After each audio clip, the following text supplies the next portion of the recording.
च रुद्राय च नमः शर्वाय च पशुपतये च नमो नीलग्रीवाय च शिबिकण्ठाय च नमः प्रवर्तिने च युक्तकेशाय च नमः सहस्राक्षाय च शतधन्वने च नमो गिरिजाय च शिबिभिष्टाय च नमो मेघुष्टमाय चेषुमते च नमो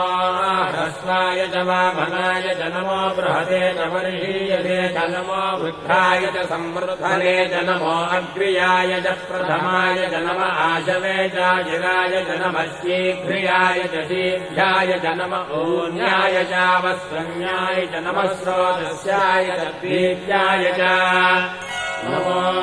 ज्येष्ठाय च कनिष्ठाय च नमः पूर्वजाय चापरजाय च नमो मध्यमाय चापगल्भाय च नमो जघन्याय च बुद्धियाय च नमः श्रोभ्याय च प्रतिशल्याय च नमो याम्याय च क्षेम्याय च नमो उर्भर्याय च